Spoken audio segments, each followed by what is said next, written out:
ये है national news live. AIMIM प्रमुख असदुद्दीन ओवैसी ने उत्तर प्रदेश में अगले साल होने वाली चुनाव के लिए अभी से तैयारियां शुरू कर दी है। इसके लिए वे लगातार यूपी के दौरे पर निकल रहे हैं। आज अपने बाराबंकी दौरे पर उन्होंने मुस्लिम समुदाय को लुभाने के लिए सिर्फ बीजेपी सरकार ही नहीं बल्कि मुस्लिम के मुद्दों पर गैर बीजेपी दलों के रवैयों को लेकर भी सवाल खड़े किए।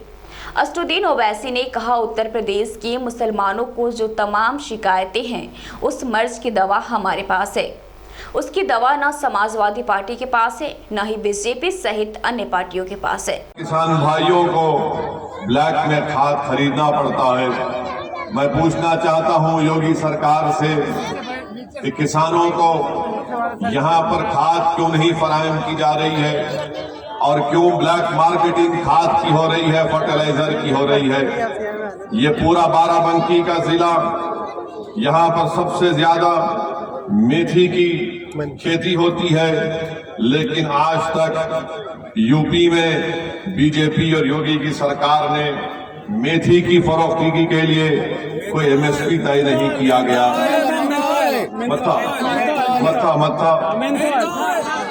पेपरमिंट हमेशा पेपरमिंट सही है। मिथ्या में पेपरमिंट जो उसका MSP यहाँ पर तय नहीं किया गया। मेरे अजीज दोस्तों और बुजुर्गों, ये आपके विधानसभा के और बाराबंकी जिले के ये मसाइल हैं। अक्टूबर में यहाँ पर सरयू नदी के किनारे जितने गांव थे, अक्टूबर में इतनी बड़ी बारिश हुई। आप देखते हैं कि गन्ने की खेत मुतासिर हुई। क्या क्या वहां पर किसानों को तकलीफ नहीं उठाना पड़ा।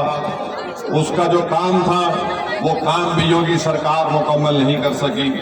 मेरे अजीज दोस्तों और बुजुर्गों, इस जिले में बड़ी तादाद में हमारे अंसारी भाई रहते हैं। वो मेरी इस बात से मुत्तफिक होंगे कि हैंडलूम और पावरलूम को बुरी तरह से मुतासिर करके रख दिया गया, बल्कि एक्सपोर्ट पॉलिसी में तब्दीली के बाद आज उनको बहुत बड़ी तकालीफ और मुश्किलात का सामना करना पड़ता है। मेरे अजीज दोस्तों और बुजुर्गों, हमारे अंसारी भाइयों को आज आप देखते हैं कि बिजली की कीमतों में इतना इजाफा कर दिया गया कि आज वो अपना पावरलूम और हैंडलूम की वो छोटी इंडस्ट्री को भी नहीं चला पाते।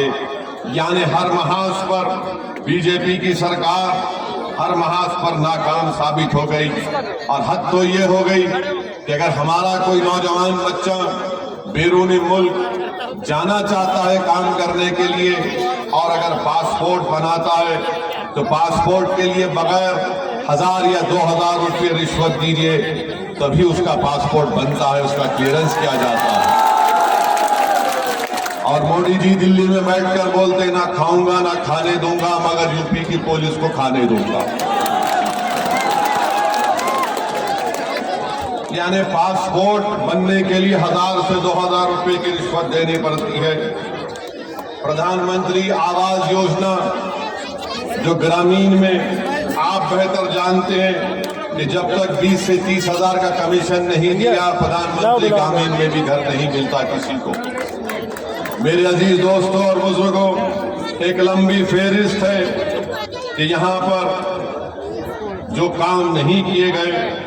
यहाँ पर मंजलिस के उम्मीदवार को जिला परिषद के इलेक्शन में कामयाबी भी मिली थी, मगर प्रशासन ने और हुकूमत ने हारने वाले को सर्टिफिकेट दे दिया जिसका ताल्लुक समाजवादी से था।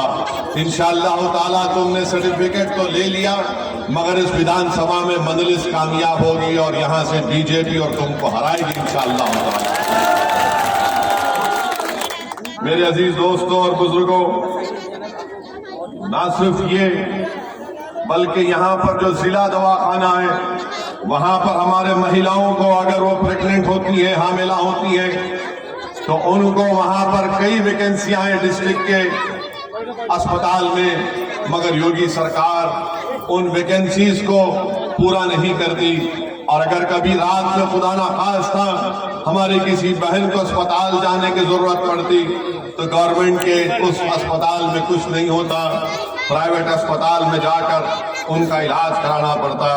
मेरे अजीज दोस्तों और बुजुर्गों, मेरी इज्जतदार माँ और बहनों, मैं आपको ये भी बताने आया हूं मैं आपको ये भी बताने आया हूं कि पिछले 5 साल से बीजेपी की सरकार है और एक मंसूबाबंद तरीके से बीजेपी ने मुसलमानों में जो हमारे कुरैश बरादरी है और अंसारी बरादरी है, जो बुनकर भाई हैं, उनको माशी तौर पर बर्बाद करने की पॉलिसी बनाई गई।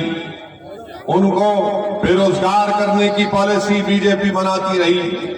आज आप देखते हैं कि उत्तर प्रदेश में जो कुरैश बरादरी के लोग हैं उन पर गोश्त की पाबंदी लगा दी गई और जो फैक्ट्री स्लॉटर हाउसेस थे उनको बजाय रेगुलाइज किया जाता, उनको परमिशन दिया जाता, उसको बंद करके रख दिया गया, जिससे हजारों की तादाद में रोजगार मुतासर हुआ है। और फिर हमारे अंसारी भाई हैं, पावरलूम और हैंडलूम का मामला है, एक्सपोर्ट पॉलिसी बदल दी गई और उस एक्सपोर्ट पॉलिसी के बदलने की वजह से और बिजली में उसकी कीमतों में इजाफा करने से आज आप देख रहे हैं कि ये लोग भी आज परेशानी की आलम में अपनी जिंदगी को गुजार रहे हैं। यही बाराबंकी के जैदपुर शहर में वो विधानसभा भी है, वहां का हैंडलूम मशहूर था, मगर आज आप जाकर देखिए सिर्फ 1000 हैंडलूम के बचे हुए हैं, वरना एक जमाने में वहां का जो बनता था कपड़ा वो सारी दुनिया में जाता था। इसका जिम्मेदार कौन है? इसका जिम्मेदार बीजेपी की सरकार है। मेरे अजीज दोस्तों और बुजुर्गों, वहीं